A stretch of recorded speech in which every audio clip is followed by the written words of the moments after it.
आज आपण बीटरूट डोसा बनवणार आहे। त्यासाठी मी हे बीट किसून घेतलेले आहे, त्यात कॅरेट, कांदा आणि कोथिंबीर मिक्स केलेली आहे।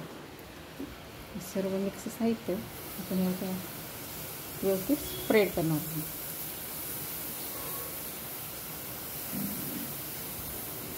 स्प्रेड झाले की याच्यात ऑइल टाकणार आहोत।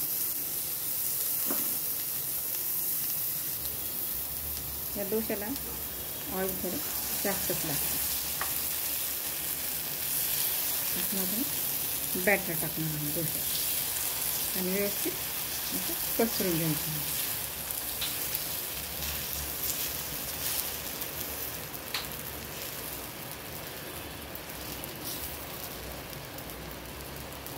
छान व्यवस्थित स्प्रेड झालेलं आहे। ऑइल टाकून घ्यायचं।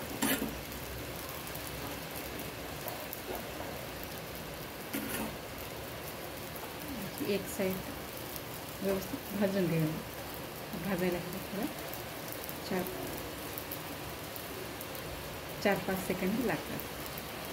एक साइड अशी भाजून झालेली आहे, आपण पलटी करून घ्यायची। व्यवस्थित भाजून घ्यायचं। हा व्यवस्थित असा भाजून झालेला आहे। प्लेटमध्ये काढून घ्या। तुम्हाला जास्त ऑइल नको हवा असल्यास तर तुम्ही एका वाटीमध्ये असं बॅटर काढून घ्यायचं आणि आपण हे केलेला किस त्याच्यात मिक्स करायचं। या वाटीमध्ये जसं मिक्स करून घ्यायचं। व्यवस्थित मिक्स झालेलं आहे। आपण पॅनच्या तव्यावर अगदी कमी तेल टाकून घ्यायचं। डोशाच्या तव्यामध्ये आपण मिक्स केलेलं बीटरूटचं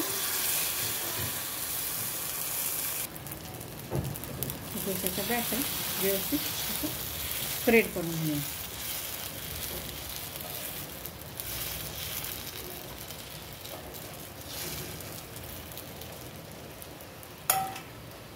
त्याला चांगलं व्यवस्थित 1-2 सेकंद भाजू द्यायचं। त्याला थोडं तेल स्प्रेड करून द्यायचं, जास्त नाही।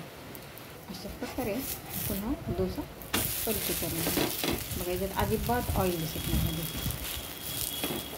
कारण याच्यात खूप कमी ऑइल वापरलेलं आहे। मात्र हा व्यवस्थित भाजू द्यायचा।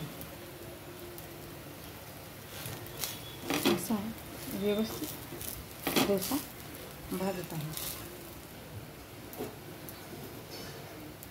अशा प्रकारे व्यवस्थित हा आपला डोसा भाजलेला आहे।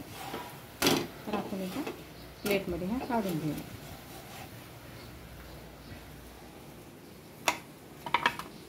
तुम्ही बघू शकता मी 2 टाईपचे डोसे केलेले आहेत। हा ऑइली डोसा आहे आणि बिन ऑइली, म्हणजे खूप कमी तेल वापरलेलं आहे। याच्यामध्ये शेंगदाण्याची चटणी आणि आलू बनवलेलं आहे, त्याच्यासोबत तुम्ही खाऊ शकता। एकदा ट्राय करून बघा। आवडले असल्यास लाईक करा, शेअर करा, सबस्क्राईब करा। थँक्यू।